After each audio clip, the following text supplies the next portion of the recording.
Shuzo Oshimi is by far one of the most creative mangaka I love exploring. Manga is a part of media that can make you feel a lot of things. Sometimes you can feel joy, you can feel the heat of the moment of an action panel, you can cry when something sad happened, and even moments that make you question life and so many other things. Reading Oshimi's work though, I'll be honest, sometimes I honestly get shaken by the amount of psychological depth and how it truly challenges the readers to witness these moments. One of my favourite works from Shuzo Oshimi is Inside Mari. As a big fan of gender bender and psychological themes, he created a nice blend into a piece of art that makes you question everything, especially your own mental state. For works that feel like fiction, it definitely feels so human when the characters are facing mental challenges, and that's why it's scary to think about. Sometimes it feels like the characters are just looking at you, trying to speak to you, and you can feel it. You can feel a lot of things from a character's style. One quality you would probably like seeing in a mangaka's work is the connection to a main theme some of their work can share.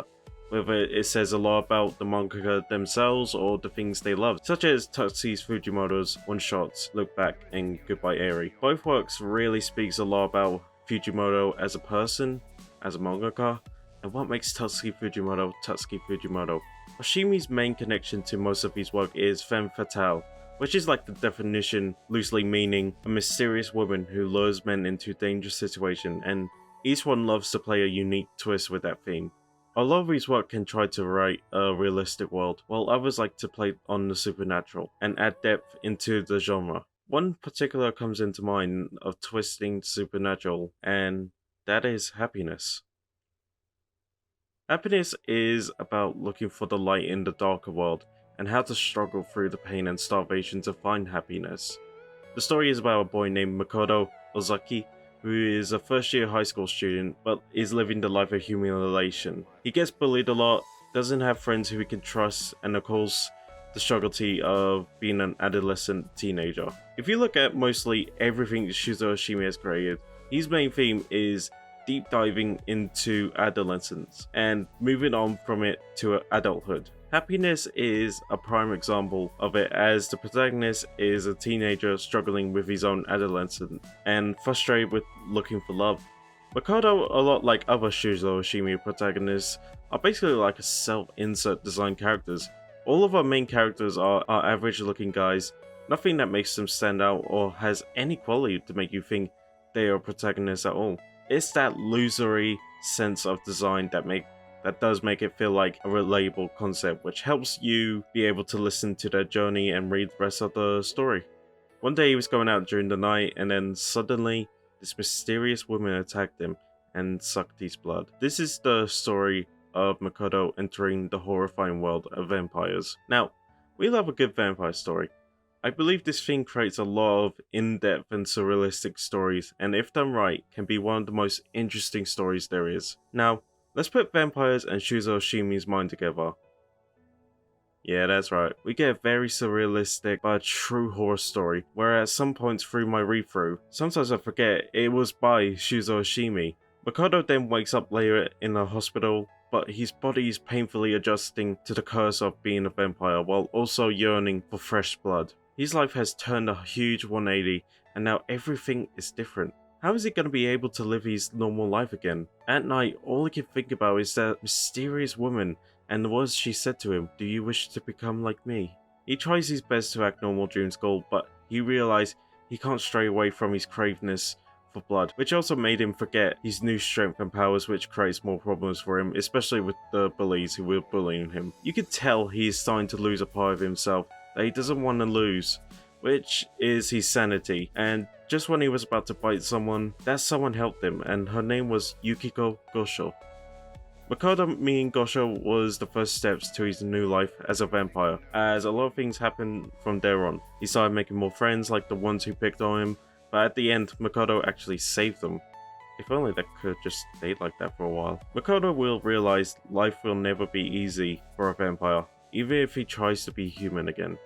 Every moment, when something bad happens, we can see his sanity being stripped apart to the point where everything just feels distorted. He will soon explore the world of vampires and the ones who live in it. Vampires in this sense aren't really designed to be friendly to one another. It's about whoever can get their hands on their prey first. At that point, the night becomes a distorted world to him, and in that distorted world, he met her again. Their connection was growing from there as Nora, the mysterious woman, changed Makoto and can feel a connection with him. She wants to find somewhere else to live, a new place to call home, and try to find her own happiness in this cursed life. Nora in a past life experienced tragedy to force her to abandon everything, including the happiness she once had, and to this day, she will continue wandering somewhere to find it again, surviving in this dark world to find somewhere to be able to know what happiness feels like again. A lot of things happen in the middle of the series that changes a lot of things towards the end. Shuzo Oshimi's style of storywriting is giving us a story to lean into and show a time skip of life after the events. But what it really tells us is that no matter how many years have passed, you can't escape the darkness of life. In this time skip, we pass the torch from Makoto to Gosho, where we focus on her life after the events. She survived being attacked by a psycho, but sustained a bad cut on her neck, and she lost all her friends, and yet she still manages to keep on living. It's a moment where she is trying to go back to living a normal life after facing horrible events, but there will always be something to pull her back. It's that hope of wanting to see her friend again drives her back to find him and save him, though it did lead her to a greater doom. She then met that psycho again, but now he became a cult leader, hoping to one day become a vampire himself and abandon his humanity.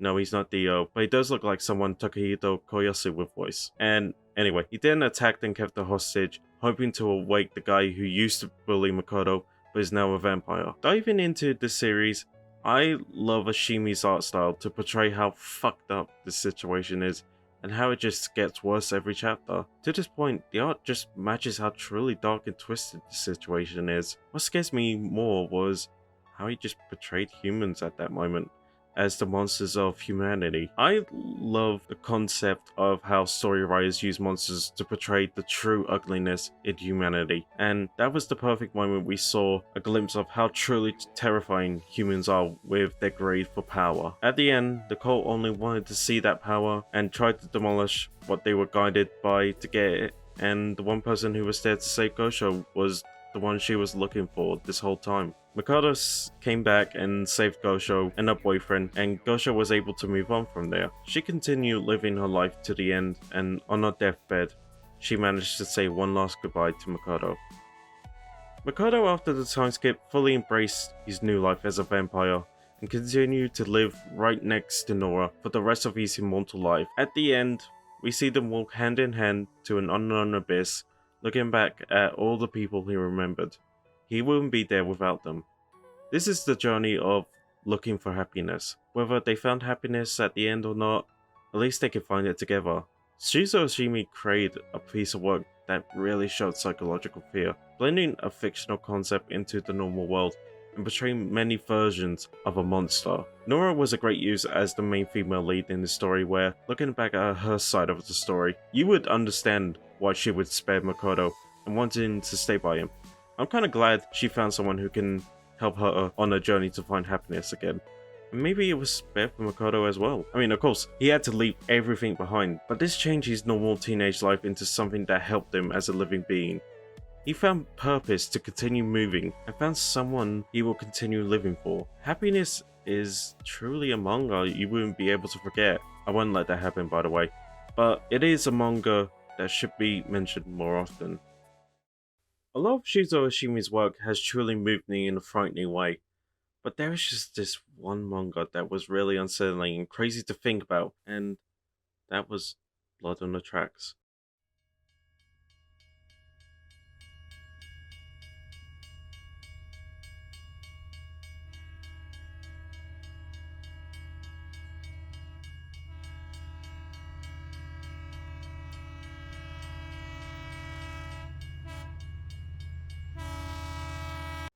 Blood on the Tracks is currently ongoing, which is about to finish really soon, and to be honest, I'm not ready for a manga like this to have an ending, whether it's a happy one or not. I just literally can't think of how this would get an ending. I read Blood on the Tracks a few months ago, and I did it all in one scene, and to be honest, I am kind of glad I did it like that, as This is a manga you should try to consume as much as possible. I can't imagine the physical only readers, or even the people who have been there since day one. Oshimi's story-writing style is very good for binge reading as he balances storytelling through text and panel. One page we are looking at panels of something happening and the setting is building up to something, and then we get these nice one-page panels of something that hits so hard, especially if it's a double page.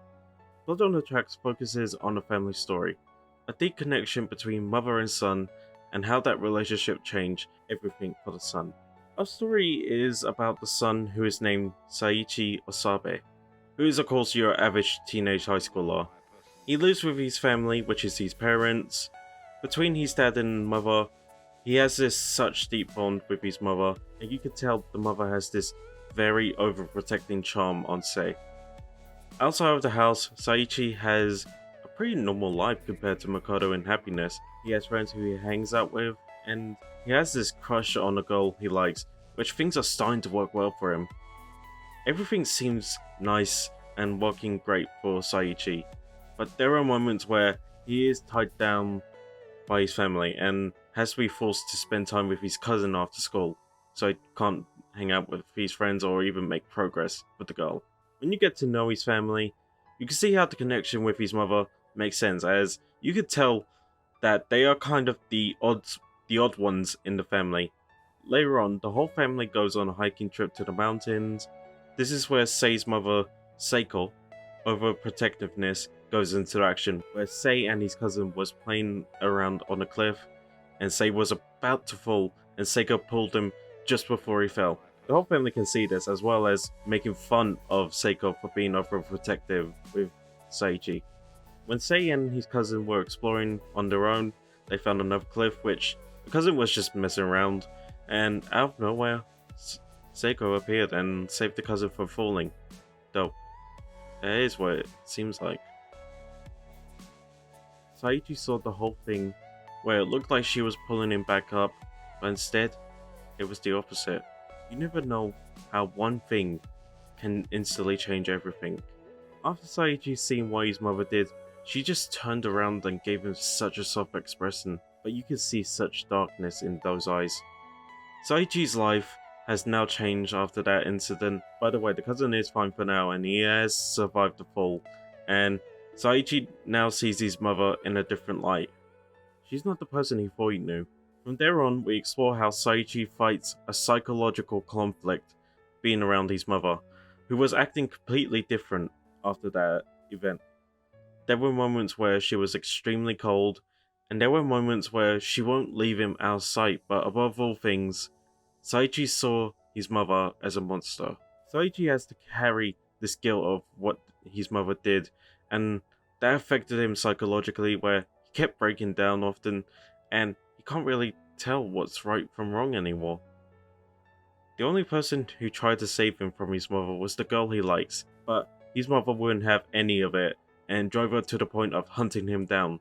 As the struggle continues, it got to the point where Seiko confessed to pushing the cousin, so she had to be taken to prison, which honestly could be the best things for Saichi. He now has an opportunity to move on with his life, and forget about everything, the horrible pain his mother put him through. If only. One winter day, his cousin came to visit him, and then wandered into the woods. Saichi chased him to save him, but then it felt like something was coming for him. And that was when he got attacked by this psychological manifestation where his mother was confronting him of his guilt and crimes. The next few chapters reminded me so much of Evangelion. The way our protagonist was confronted by their own mental state and reflecting on everything no matter how painful it is. Saichi was confronted by a giant mental image of his mother, and she was confronting him of running away and blaming everything onto her, and he would have none of that and was screaming how much she made him suffer. This Seiko showed him what happened at that moment, but through the point of view as Seiko.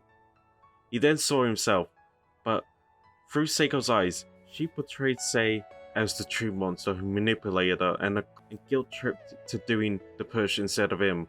This moment broke Saichi and his way of thinking at the end. He killed his cousin when he woke up. Seeing a psychological trip to diving into a character's psyche, it is a tough thing to witness. It's moments where we see how the characters truly feel, and they are in their most fragile state to coming to a conclusion that can actually break them for the rest of the series. I love how Shuzo Oshimi portrays such broken characters and putting all their struggles into a distorted and symbolic art style. It truly breaks the limits of illustrating a psychological horror story. After everything, Saichi got put into a detention center, and that actually made things worse as the only things in there for him was himself. He then finally got to see his mother one last time, but during that session, she said the worst thing in his condition. She literally dropped the ball and said she quits being his mother. She literally made Saichi take all the blame for everything to the point of murdering his cousin. This was Saichi's lowest moments of his life, and this destroyed everything, including his future. Everything now just became distorted to the point you could barely recognize anything. He had to say goodbye to his past life, but somehow, he just kept living. I now explored the future where Saichi now lives in Tokyo, as an adult working in a normal job, though it's obvious he can't recover from everything that happened to him, which you can't really blame him for that. He managed to meet his father one last time and talk about everything which he tried to avoid. He did show gratitude for his dad to not abandon him after everything, and that's the last time he interacted with his dad, as he was literally on his deathbed the next day. It is nice when his father was trying to reconnect with him during his final moments, and last seeing how much Saichi did care for his father, as well as by visiting him in the hospital till he passed away.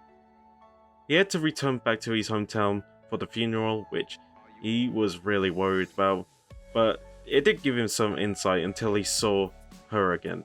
He met this confused elderly lady, which in Sei's eyes, he manifested this image of how he remembered his mother.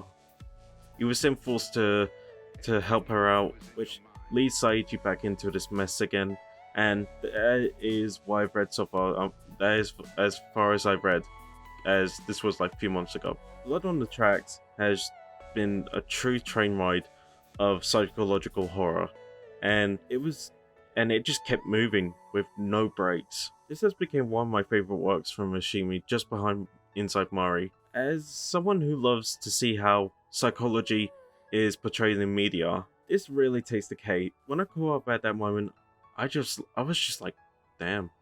And I just kept staring back at the most painful chapters, where Saichi was just confronting this visual version of his mother. It's hard to think this manga is literally about to end. I literally can't wait to see how Oshimi will conclude the series about a truly dark relationship between a mother and a son. It honestly shocks me. Shuzo Oshimi's work is something very special. Reading his works will always push the limits of how people think the theme of psychology can go, and I can't wait to see what the future has in store for him. Reading Happiness and Blood on the Tracks made me love Shuzo Oshimi as an author even more. I'm a guy who tries not to be pushed by media, but he knows how to push me really hard. That's what she said! I love exploring his work, and who knows, I should go back to see Inside Mari again and see if it changed anything after reading Happiness and Blood on the Tracks. If you're a person who can handle such distorted work, please read Oshimi's work. His view of writing a psychological manga is truly something special, and I love seeing the appreciation he gets. Thank you guys for watching this video. Please go read some of Shuzo Oshimi's work. It is truly amazing what you can find. His work isn't for everyone, but if you can connect with it, it is an absolute ride. If you have enjoyed this video, leave a like, subscribe for future content, and I got a welcome back Alice video in the making, as that concluded recently as well. So I'll hopefully get this done by the end of the year. Thank you guys for watching, and sayonara.